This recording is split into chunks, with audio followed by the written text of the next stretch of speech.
Good evening and welcome. My name is Kelly Kirby and I am the rector of this church. Thanks to all of you for coming tonight. Welcome to Dimensions of Faith, a twice-a-year speaker series in which St. Matthew's invites thinkers and writers to explore the interface of religion and culture. Through this series, we continue to challenge our minds and renew our spirits. After the program, a reception will be outside the red doors, and you are all welcome to stay. The restrooms are located just down the hall from the welcome desk. I hope that you'll come back to hear future speakers.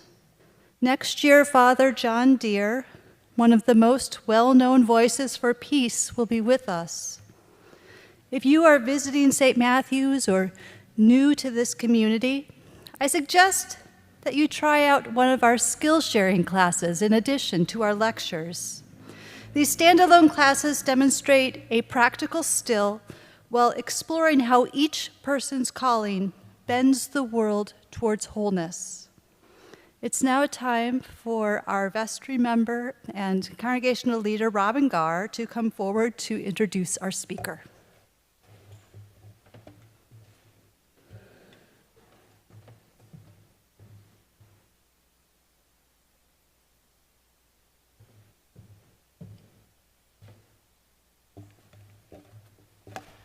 Good evening.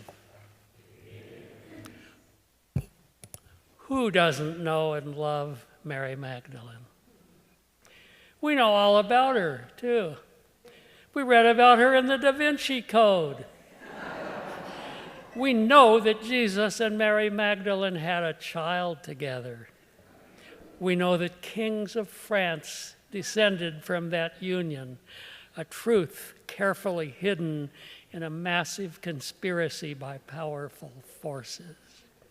And we know that the bloodline of Jesus and Mary Magdalene remained alive right down to our time in the person of a young French woman.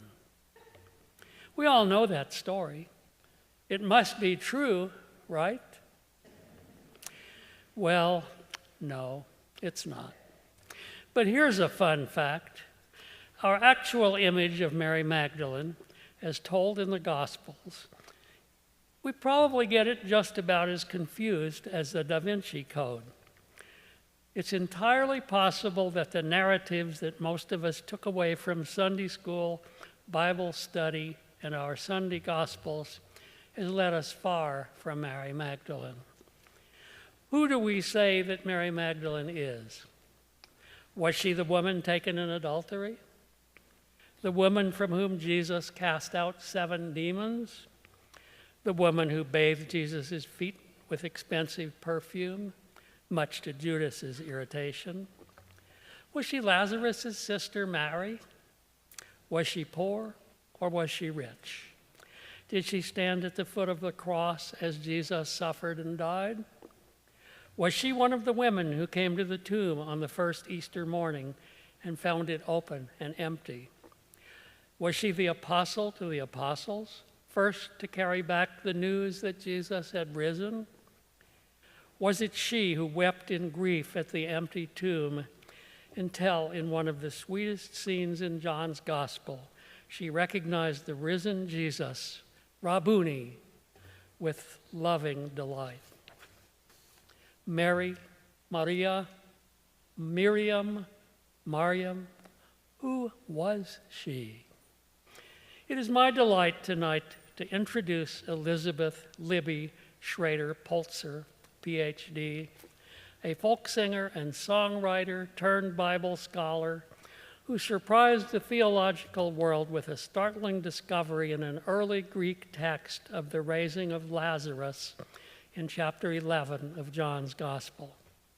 Still a master's degree student at the time, Schrader Polczer discovered something remarkable about the sisters Mary and Martha. You know them, the adoring Mary who sat quietly at Jesus' feet while her busy sister Martha fretted over housework. Well, wait and see. I'm not going to give away this evening's program, but I can tell you that after our adult education program here at St. Matthew's spent more than a month last year learning about Libby and her work, we are beyond excited to have her here tonight to tell us about it. After having what has to be called a spiritual experience involving Mary Magdalene, Libby wrote a song about Magdalene. Soon after that, she was inspired to enroll in a master's degree program at General Theological Seminary, where her thesis was published in the Harvard Theological Review. She went on to earn her doctorate in early Christianity from Duke University, with a focus on textual criticism, Mary Magdalene, and the Gospel of John. It is my great pleasure to introduce our Dimensions of Faith speaker, Elizabeth Schrader Polczer, PhD. Welcome.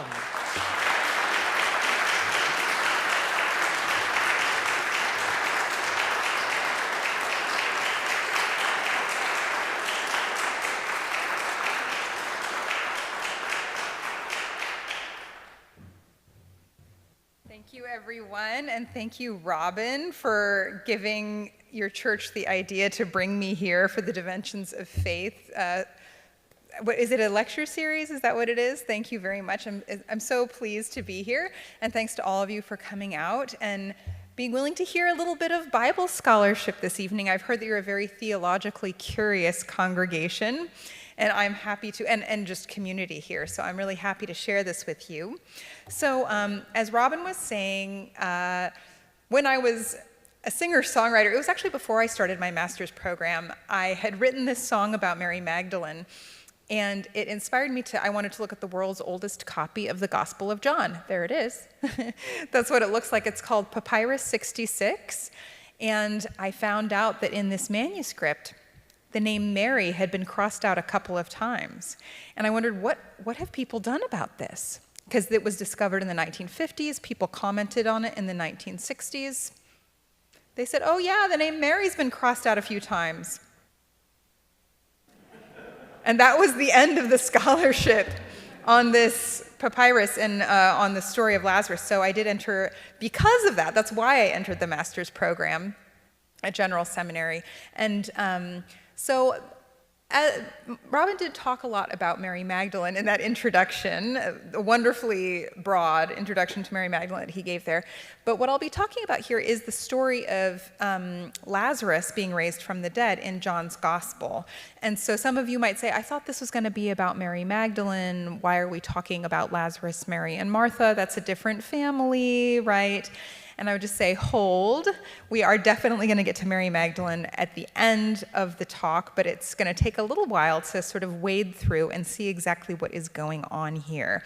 So I'm going to be sharing with you the content of my 2017 article in the Harvard Theological Review. Was Martha of Bethany added to the fourth gospel in the 2nd century? That is the name of the paper. So what you're looking at there is the opening page of Papyrus 66. You can see right here, it says, for those of you who read Greek, and I know that's not a whole lot of you, but it does say here, Euangelion kata Yohanen, Gospel according to John. And then right here, en arche hen hologos, in the beginning was the Word. So this is the world's oldest near-complete copy of the Gospel of John.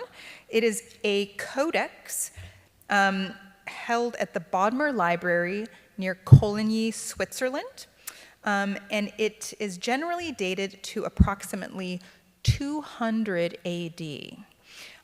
It was discovered in the 1950s and published in, I think, 1956, and then it began being commented on, as I said, in the 1960s. So the scribe of the manuscript is notoriously unpredictable. There are about 450 corrections made to the text in total. I don't think that the scribe is being duplicitous. I think what's happening is that the scribe has access to 2 copies that are now lost to us. So this is the oldest copy we have access to from around the turn of the 3rd century.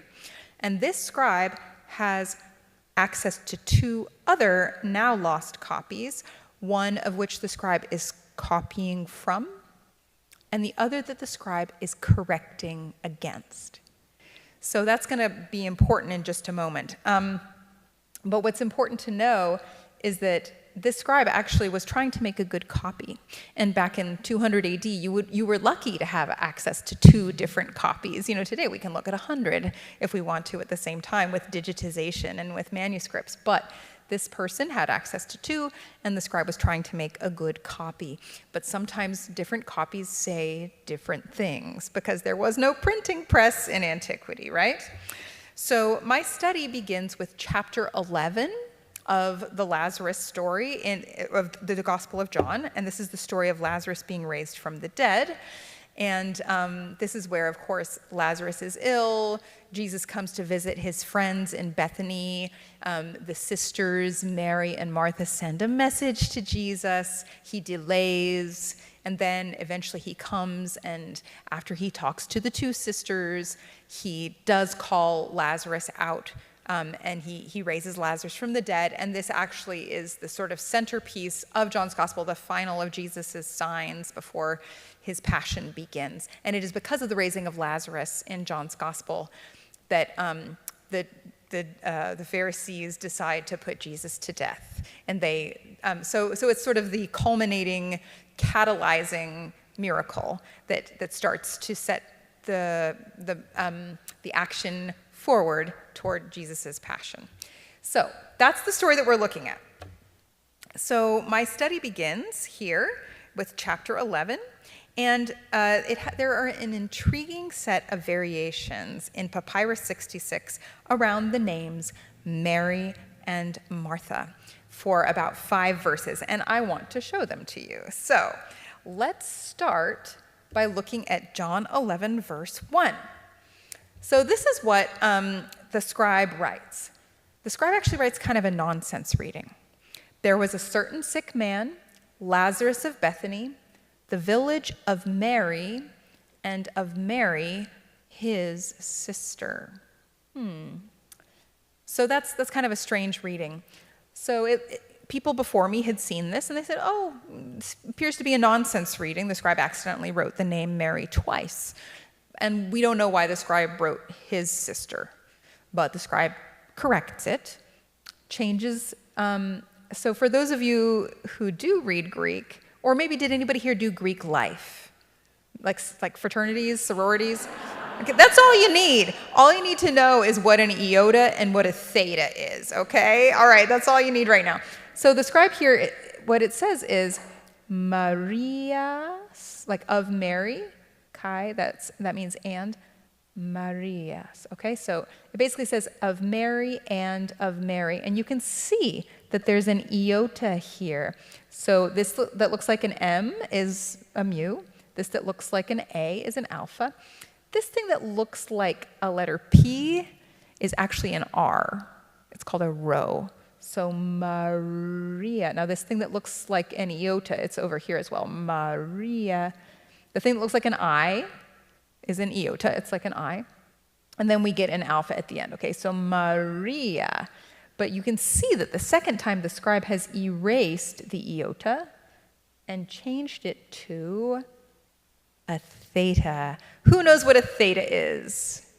It's a TH, right? In Greek, it's just one letter. So by literally changing one letter, the scribe has altered the name Maria to Martha. And just after this, the words his sister are changed to her sister. So, people had looked at this before I had, and most people thought, okay, this is a sort of nonsense reading. And you could argue that maybe the scribe just made a mistake. Maria, Martha, it's just one letter. They accidentally wrote the wrong letter. His sister, her sister, does it really matter? Except that when you look at other manuscripts, you see similar activity. This here is Codex Alexandrinus. It is a 5th century Greek copy of the Gospels held at the British Library. And it again is one of our most important copies of the Gospels. So Interestingly, the scribe does something very, very similar here. The scribe this time writes a sensible reading. There was a certain sick man, Lazarus of Bethany, the village of Mary, his sister. You can see it right here. Lazaros, there's the Z. I don't expect you to read Greek, but it says Lazaros apo Bethany, as Lazarus of Bethany, from the, and look, what's this? Something's been added here. It's probably because it says from the village of Mary. This word here, komes, means village. And I think that word was originally here. Komes, village of Maria. Look at that. This originally used to say Maria. But again, the iota has been changed to a theta. Again, Mary has been changed to Martha by way of correction. And these letters, you can see they are more narrow. It's because they were erased and they had to make room for an extra person. They took the word village, komes, and stuck it up here, okay? And they've added the extra woman. So now it says Mary and Martha, the sister of him. It still says his sister, autou. So interestingly, both Papyrus 66 and Codex Alexandrinus, two of the world's oldest and most important Greek copies of the Gospels, that's the language of composition, Greek, they both originally said the words, Mary, his sister. And in different ways, these scribes add Martha to the story by way of correction. Even in the corrected text in Codex Alexandrinus, it still says the village of Mary and of Martha, his sister. So this one still says his sister, all right? So Papyrus 66 and Codex Alexandrinus both change Mary to Martha. Both of them, Martha was not there in the initial transcription. Both of them said Mary, his sister, and both of them now include Martha, but only by way of correction, okay? Two of the world's oldest copies of the Gospel of John in verse 1. All right, so now let's move on. So again, people could say, well, the names Mary and Martha are very similar. Again, I'm not the first person to have looked at these. And people say, well, maybe the scribe made a mistake. Again, right? That doesn't work when you get to verse 3 of Papyrus 66. This is an indisputable change of meaning, and the scribe has absolutely changed the story here.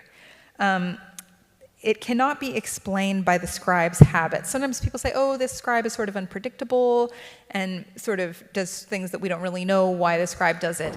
That does not explain, like a scribe who's maybe inattentive or sloppy, that doesn't explain why you would literally cross out a woman's name and split her in two, which is what has happened here. What the scribe originally wrote was, apestilen, that means sent, therefore, and here is a woman's name. Look, there's the rho, the thing that looks like a P that's actually an R. You can see it hiding underneath there. Here is the alpha at the end of her name, the A. It's impossible to see whether the name crossed out is Maria or Martha because it has been so awkwardly and terribly scratched out. It now says, Hi Adelphi, the sisters. So she had a name. There was one sister. Not only that, but this verb, apestilen, singular, has been changed to apestilan, plural. Same thing here, this participle at the end, legusa, singular, has been changed to legusai, plural. We know that because this letter is the furthest to the right of all the letters on the page. So basically what's happened here, I know this is quite technical, but what's happened here is that this scribe has absolutely taken one named woman and split her into two unnamed women. So the corrected text, so originally it said, therefore, Maria, we don't know what the name is, Maria sent to him, to Jesus, saying, Lord, behold, the one you love is ill. And it is now changed to say what your Bible says. Therefore, the sisters sent to him, saying, and it is now plural.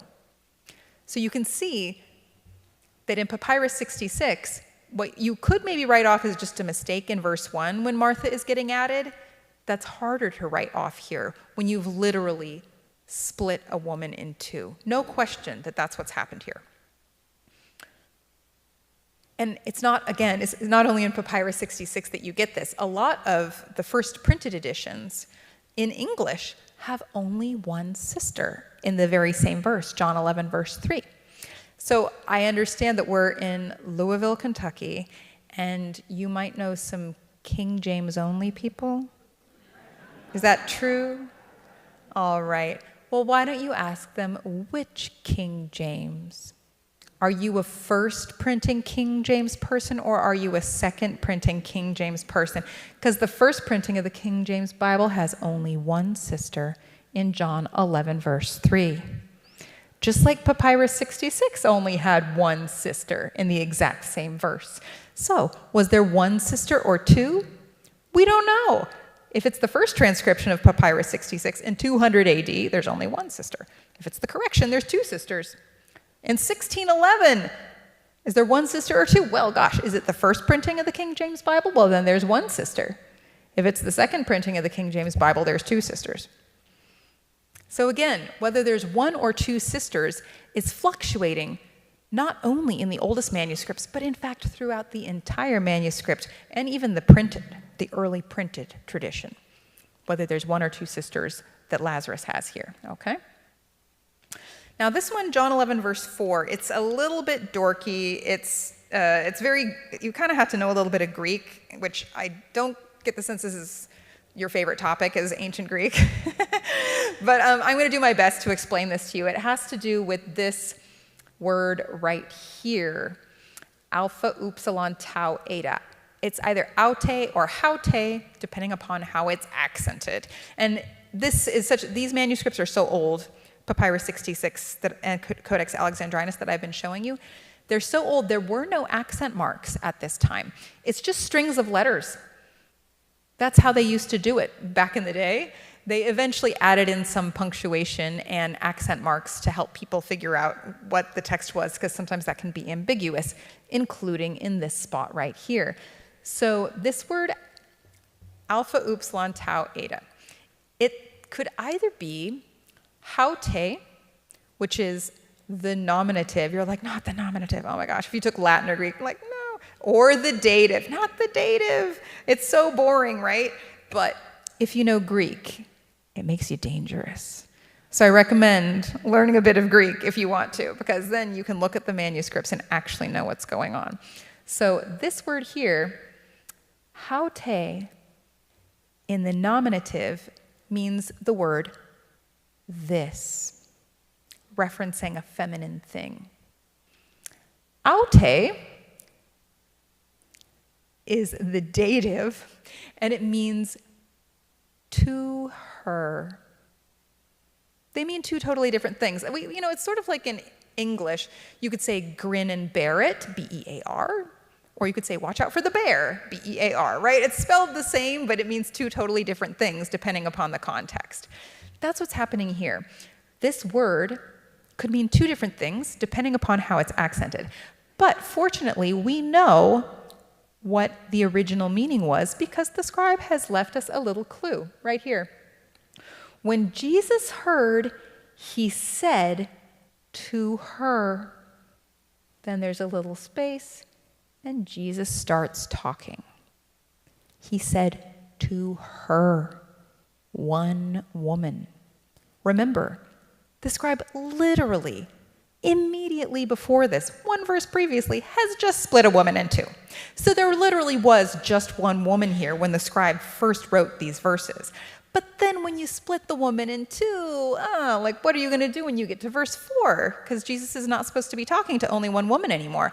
The scribe did something absolutely ingenious. Look at this. The scribe goes back and adds kind of a comma. The technical term is a hypodiastole, but it's basically a comma that forces a break in the text And it causes Jesus' sentence to start here instead of here. When Jesus heard, he said, comma, this sickness is not unto death, but it is for the glory of God. What's happened by literally one pen stroke, this scribe has changed the words of Jesus. And it has changed the words so that it cannot be seen to say that Jesus is speaking with just one woman. It originally said, when Jesus heard, he said to her, the sickness is not unto death. But now it says, when Jesus heard, he said, this sickness is not unto death. It doesn't specify whether he's talking to one or two sisters anymore. So that's this little ambiguous word here actually has big consequences, especially if you're going to be changing the words of Jesus, which the scribe absolutely did do and has done in this correction. All right, let's move on to verse 5. So this is the verse that gives a list of the Bethany siblings. And it's interesting because up until this point, I think that the scribe, as I mentioned, scholars before me had all come to the conclusion, the scribe has access to two exemplars that are, of course, lost to us now. One that the scribe is one that the scribe is copying from, and one that the scribe is correcting against. And thus far, the scribe has sort of been negotiating between them. My theory is that one of the copies has just Lazarus and Mary. And the other copy that the scribe has access to has Lazarus, Mary, and Martha. And thus far, all that weird stuff we've seen, like the village of Mary and Mary, his sister, her sister, and splitting the woman in two and changing the comma, thus far the scribe has been able to sort of negotiate ways of, I don't have to choose which one. I could just sort of make little changes and not really decide. That doesn't work when you get to verse 5, because it's a list of the siblings. I think that this is the verse where the scribe says, you know what? I'm going to copy from this one, the one that has Lazarus, Mary, and Martha, and I'm going to put this other one aside, the one that has just Lazarus and Mary. So this actually, in fact, when you get to the end of verse 4, you can see that the scribe stops, writes one dot, stops again, writes one letter, and stops again, maybe going to the bathroom. Totally possible. Everybody has to do that, right? Maybe that's what's happening. Or maybe this is the moment where the scribe says, I'm not going to copy from the version with just Lazarus and Mary anymore. I'm going to switch, and I'm going to copy from the version that includes Martha. And check it out. Right after that, it says, Jesus loved Martha. There she is. This is the first time that Martha shows up in the base text. Mu, alpha, rho, and there it is, the theta. Martha is there in the base text. Now, I know a lot of you heard Diana Butler Bass's sermon. Am I right about that? Yes. She says that every single time, she was preaching extemporaneously. She says every single time that the name Mary was changed to Martha, it's actually only up until verse 5, okay? Starting here at verse 5, Martha is there in the text of Papyrus 66. I want to really clear that up. But I think that these little dots here, which are very strange, 1, 2, and then one letter, and then a third dot, what is going on there? That would make perfect sense if you had been copying from one version and then correcting against another, and they just can't be reconciled anymore. For these first few verses, you've kind of found a way to navigate between the two text forms by making some corrections here and there. But they can no longer be reconciled because there's a list of the Bethany siblings. So switch it. Now we're using the one where Martha is there. So here's the list. Jesus loved Martha and the sister and Lazarus. There is still one strange thing that the scribe does. It lists Martha, it says Martha and the sister, but it doesn't identify the sister as Martha's sister. Your Bible would say Jesus loved Martha and her sister and Lazarus. The scribe hesitates to identify Mary as Martha's sister. Jesus loved Martha and the sister and Lazarus, right? But then the scribe says, well, check this out. This little like sort of asterisk, and in the margin, a little marginal note, her sister. Okay. There's like a little correction. Well, maybe Mary is Martha's sister. But the scribe has hesitated. So again, there is something strange going on even here in verse 5, where Martha is definitely in the text. The scribe is not certain whether to identify Mary as Martha's sister. Okay? So thus far, I've only been showing you, as far as the manuscripts are concerned, we've been looking at Greek manuscripts. Now we're going to take a trip into the Latin manuscripts. We're going to be looking at some old Latin manuscripts. So old Latin manuscripts are some of our most valuable manuscripts when determining the text of the Gospels, because they were copied and translated before St. Jerome made his monumental translation of the Bible. Does anybody know what it's called? The Vulgate. Look, oh, you guys are very well educated. Yes.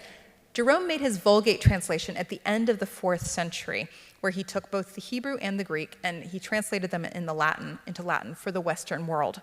It was like a standard Latin translation commissioned by Pope Damasus at the end of the 4th century. But of course, Christianity had been spreading for quite a while before then, right? So what were people in the West to do when they wanted to learn about Jesus in the 2nd, 3rd, and early 4th centuries? We have these old Latin translations by people who are not as professional and not as educated as Jerome, but they themselves could read both Greek and Latin, and they translated their Greek copies, 2nd or 3rd century Greek copies, into Latin. And the reason this is so important is that even if the manuscript is dated a bit later, this is a 5th century manuscript, it preserves a text that is older than the 4th century. Whoever made the translation was translating from 2nd and 3rd century Greek copies. Again, copies that are now lost to us. So these old Latin manuscripts are some of the most valuable for determining the biblical text. And you can see that when we get to John 11, verse 5, same verse we just looked at here, okay? Jesus loved Martha and the sister and Lazarus. Who's first in Papyrus 66? Who's listed first? Martha. Who's second? The sister, unnamed. Who's third? Lazarus. Okay, that's what your Bible would say. Martha first, sister second, Lazarus third. This might be easier for you to read because it's in Latin. Same alphabet. This one says, Jesus loved, who's first? Lazarus, who's second? And Mary, she's named. And then it says, and Sororum eius, her sister, unnamed. That's Martha, who's last. That is a totally different list. Lazarus is first, Mary is named, and Martha is not. And they're in a different order. Not only that, but what is going on here? Look at that. This is a 5th century uncial script, mostly block letters, copied in the 5th century. This is like a 9th or a 10th century Carolingian minuscule handwriting. This is like 400 years later. Somebody is looking at their copy and they're like, isn't Martha supposed to be there? So they just add her in. They put Martha's name into the verse because Martha's name was not copied in this 5th century Old Latin manuscript. It was only added later. You get something similar in another, first I'm going to tell you about John Chrysostom very quickly. He was a church father who wrote at the end of the 4th century, and he quotes this verse in his 62nd homily. This manuscript held at St. Catherine's Monastery on Mount Sinai. This manuscript of Chrysostom's sermons quotes John 11:5. He's not commenting on John 11:5, he's quoting John 11:5. And for Chrysostom, writing in Greek No translating here. The Gospels are in Greek. Chrysostom wrote in Greek. Jesus loved Lazaron kai tas adelphas autou. Lazarus and his sisters. Who's first? Lazarus. Who's next? The sisters. No names. That is a different list. That is a different list. Now, right now, we've got 3 different lists, okay? Martha, the sister, and Lazarus. Oh, and then there's the correction. Martha and her sister and Lazarus. I guess that's a second list. Then we get this third list. Lazarus and Mary and her sister. Oh, and then there's another list. Lazarus and Mary and Martha, her sister, right? And then we get this list. Lazarus and his sisters. That's yet another list. Gosh, I think I've cataloged something like 13 different things that this verse could say. As for who is named, who is first, who is second, who is last. And my favorite manuscript of John 11:5, Codex Colbertinus, another old Latin manuscript held at the Bibliothèque Nationale de France in Paris. Jesus loved Lazarus and his sister. Just one. Who was first? Lazarus, unnamed sister. Second, no Martha. In fact, in this very same manuscript, you get a Mary change to Martha because it's happening all over the place, okay? It's not just in Papyrus 66. It's throughout the entire textual transmission.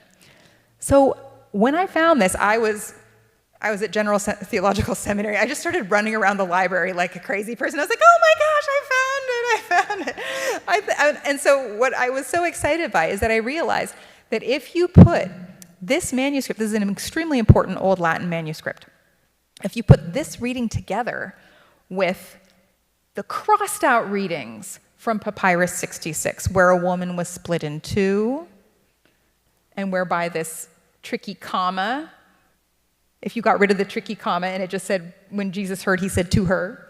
And if you go to Codex Alexandrinus before it was corrected, if you cobble together the crossed out readings from these manuscripts, you put them together and you get a different story.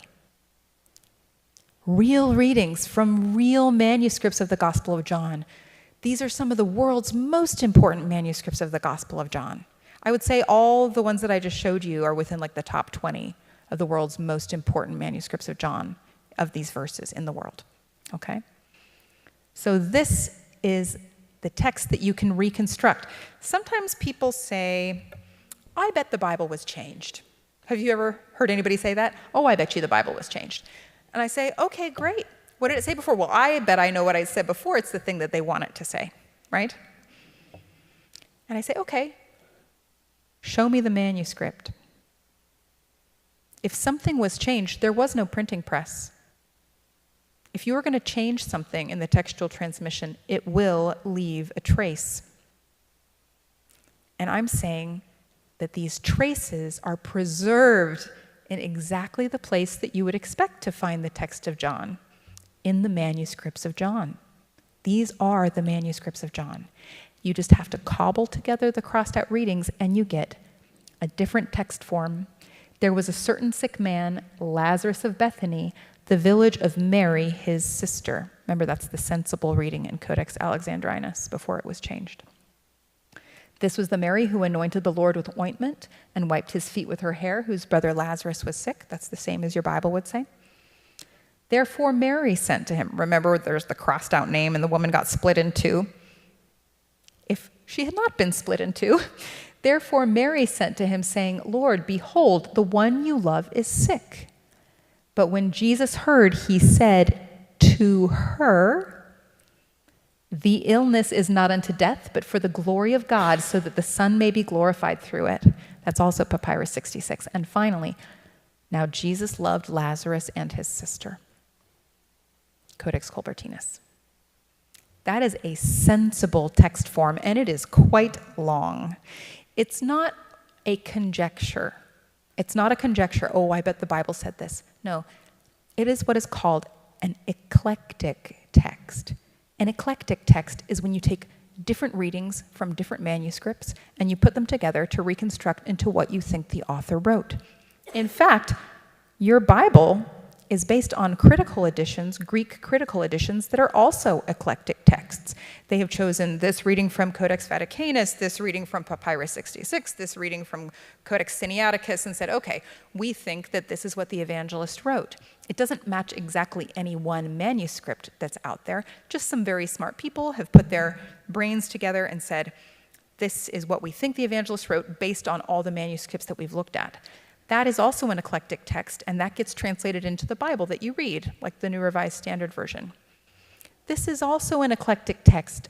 I have just chosen different manuscripts. And I'm saying that this could be what the evangelist actually wrote. Just Lazarus and Mary. Remember, I told you that the name Mary got changed to Martha. This is the same manuscript that has Lazarus and his sister. Just a few verses later, you see the name Mary changed to Martha. This is what it looks like when you do it in Latin. You change an I to a T, you just add a little crossbar, and you put an H above it. Hooray! You've changed Maria to Martha. You can do it in Latin too. And I also wanted to show you that I had published this, and I was actually doing presentations like the one I'm doing right now when I started, because this was my master's thesis, and then I went to Duke for my PhD.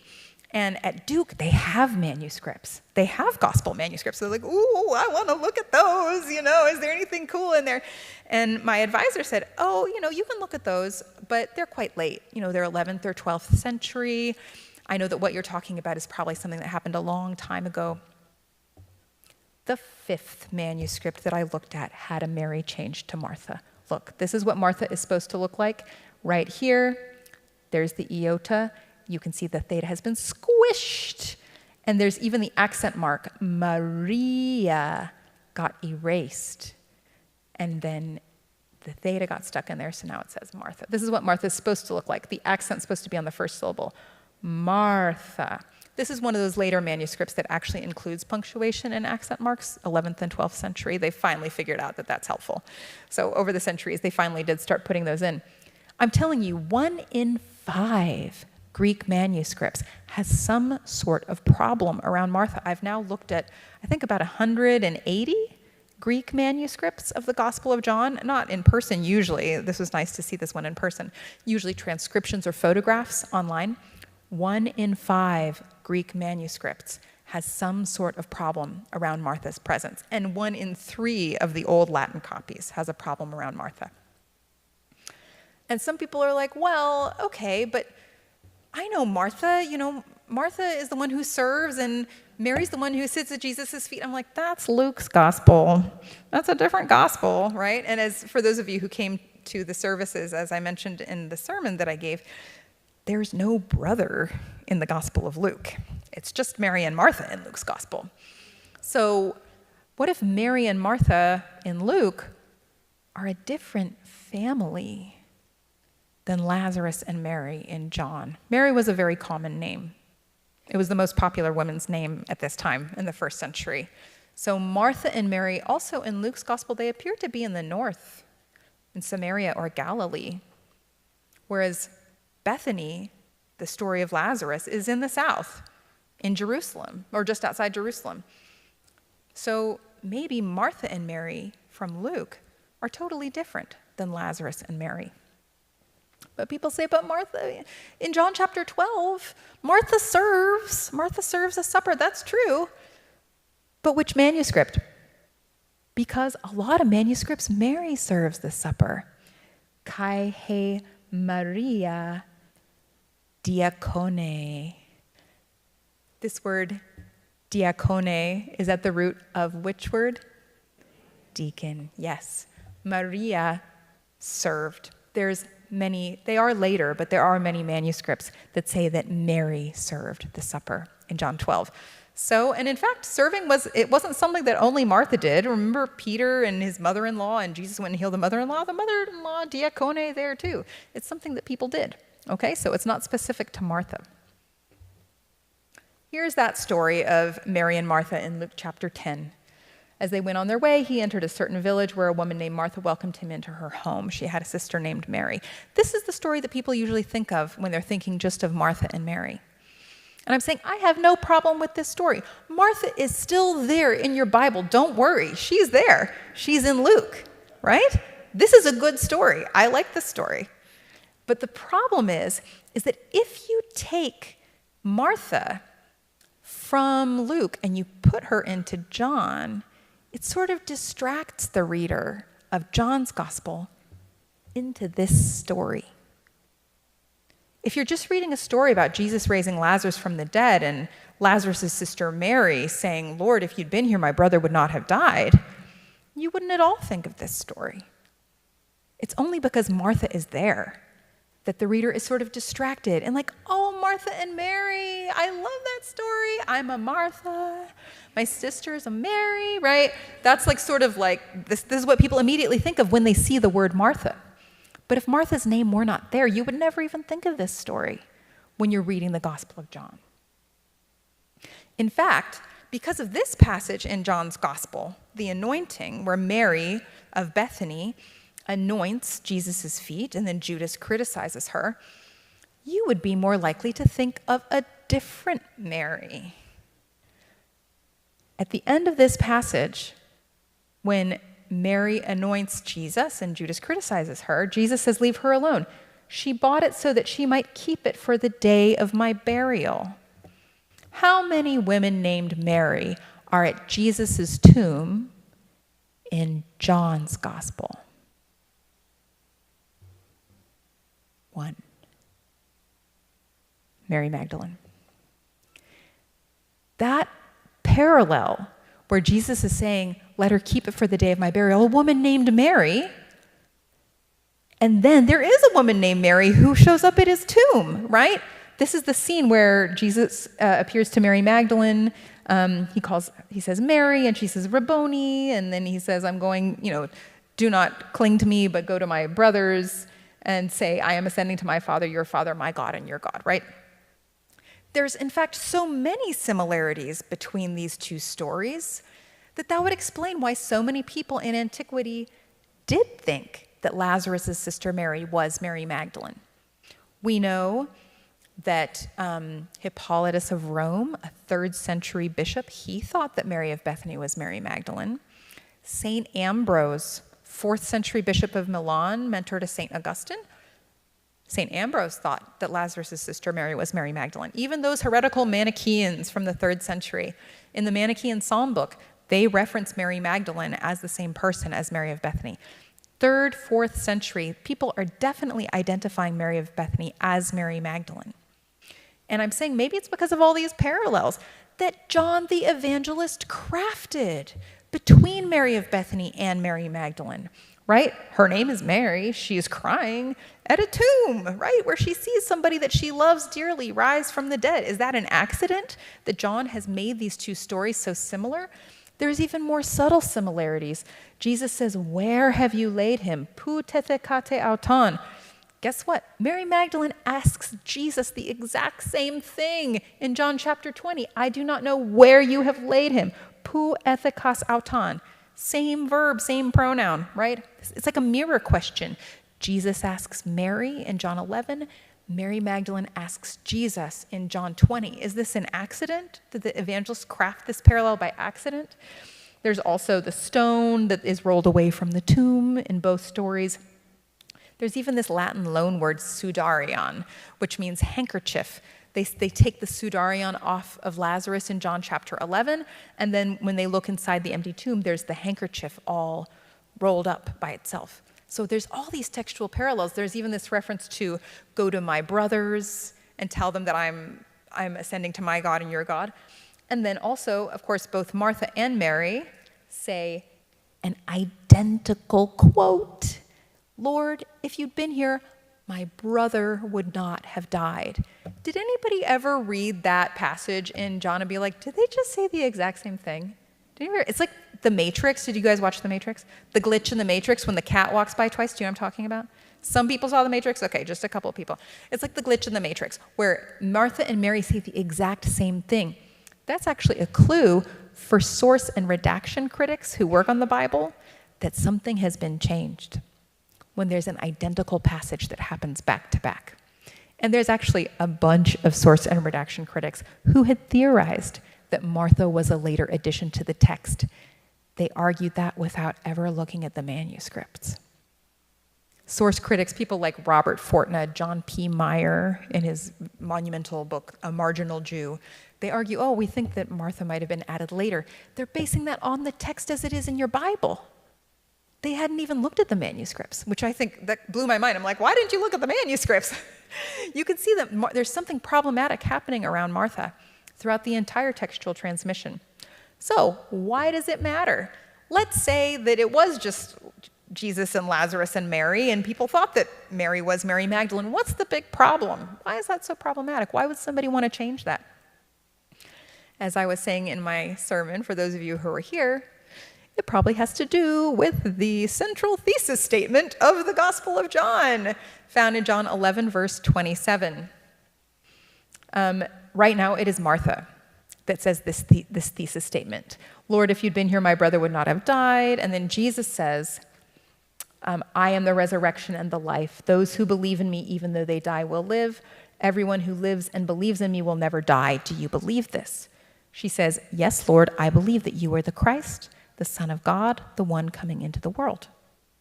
So people tend to remember that. Yes, Lord, we believe that you are the Christ, the Son of God. I know you're Episcopalians and you do know that hymn, I hope. Or else maybe I'm just singing to myself. I grew up in the Episcopal Church. That is a quote that everybody remembers, but they forget who said it. Because the person saying it is a forgettable character, a minor character. A character who maybe comes from a different gospel. Which makes it all the more significant that one of the earliest church commentators, Tertullian, in his treatise against Praxeas, said that Mary confessed Jesus as the Christ. He was writing in like 210 AD. Maybe in Tertullian's copy, the person confessing Jesus as the Christ was Mary, who we know people did think was Mary Magdalene, perhaps precisely because the evangelist has encouraged the reader to think so.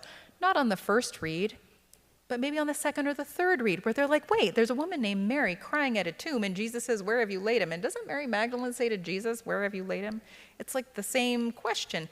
I'm saying that for the careful reader, on the second or the third time they read John's gospel, they're not going to say Lazarus' sister Mary is Mary Magdalene, but a careful reader will have the question in their mind, is Lazarus' sister Mary Magdalene?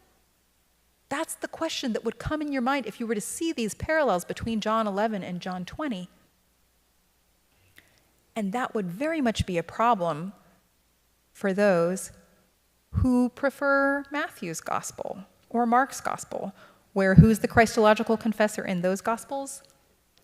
Peter, right? He says, you are the Messiah, the Son of the living God, and he gets a wonderful reward. You are Peter, and on this rock I will build my church. So John presents a different version of events, where the person that is confessing Jesus as the Christ is a woman. It's not Peter. We still have a woman confessing Jesus as the Christ in John, but she's a minor character. Imagine if you had a copy of the Gospel of John in front of you, where Mary, who you've read this gospel a few times, and now you suspect that this sister of Lazarus, Mary, that she is Mary Magdalene, okay? She confesses Jesus as the Christ, and then she serves the supper and anoints Jesus. There are manuscripts where Mary does both things. Confesses, serves, anoints Jesus, and then, if you think she's Mary Magdalene, she's there at the foot of the cross. She stands by Jesus in his darkest hour. She is the first person to go to the tomb on Easter morning. She gets the first appearance of the risen Jesus, and she gets the first commission from Jesus to go out and spread the gospel. That would make her a very important, a central character in the Gospel of John, right? And that would make her kind of a threatening character for people who prefer Peter, right? Because then not only is she the Christological confessor, the confessor also gets the first appearance of the risen Jesus in this gospel. That would give her a whole lot of authority. And I'm saying that some early copyists of John were like, I know what you're doing. And so it's easy to fix. You just take, because this is the 2nd or the 3rd century, the 4 Gospels start to be read together, right? You just take Martha from Luke's Gospel, you stick her into John. Now Martha's confessing Jesus is the Christ, problem solved. And now you can receive this Gospel into your canon. I'm saying Martha might have solved a very big problem. She might have made the Gospel of John suitable for the Orthodox Church. Martha's presence solves that problem of whether Lazarus' sister Mary is Mary Magdalene. Now, I'm coming basically to the end of my time here, but I first of all wanted to make sure you know that most of the world's oldest artwork, 3rd, 4th, 5th century sarcophagi, reliquaries, gospel covers, depict the Lazarus story with only one sister. I think this story was circulating into the 5th century. There were copies as late as the 5th century where it was just Lazarus and Mary, and they just don't survive. The ones that were preserved and kept were the ones that had Lazarus, Mary, and Martha. I am pretty sure that that is not Martha. Okay. And one last thing, just because I know that a lot of you were interested in, well, isn't Mary from Magdala? How could she be from Bethany? I wanted to make sure you know that I also did publish another peer-reviewed article in the Journal of Biblical Literature with Joan Taylor of King's College London. And we came to the conclusion, I talked way too much, but the word Magdala does mean tower. And the ending ene just means like S, technically the word Magdalene just means tower S. And we basically did a survey of Luke. I don't have time to show you all this, but even Peter of Alexandria, writing in 300 CE, compared Peter and Mary Magdalene. He translated the word Magdalene as mistress and fortified with towers. That's in 300 CE. So not everybody has thought that the name Mary of Magdala, that's not how it would usually be translated. And in fact, Eusebius thought that Magdala was in the south, not anywhere near Galilee. If anybody went to the Holy Land, and has anybody here gone to the Holy Land and visited Magdala? No? Okay, you have? And they say, this is Mary Magdalene's hometown. Well, that's what they didn't think that in the 4th century, because for them, Magdala was in Judea, in the south. St. Jerome, the guy who translated the Vulgate, he wrote, Mary, properly the Magdalene, because of diligence and ardent faith, received the name Toweress, because she deserved to see the risen Christ first before the apostles. So, in conclusion, I'll just skip that one. We'll just go right to that. I suggest that Papyrus 66 reflects the final stages of a form of John's gospel where Martha was being secondarily added to the story of Lazarus. There is a strong possibility that this change was made to hamper the subtle identification of Mary of Bethany with Mary Magdalene, and perhaps in particular to ensure that that crucial Christological confession would not be on Mary's lips. Is it possible that one very important figure in John's gospel was deliberately split into 3? Thank you very much.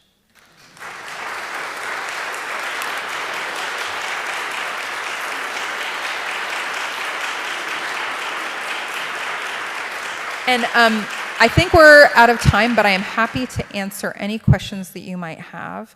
I have a newsletter. I don't have any books yet because I just defended my dissertation last year and it's still in the book proposal stage, but I do have some CDs from when I was a singer-songwriter.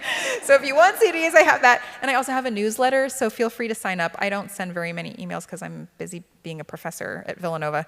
But if you want to stay in touch, please do sign up on the newsletter, and I'm happy to take your questions at the wine and cheese reception that we're going to now. Thank you so much. And thank you, Kelly and Julie and Robin.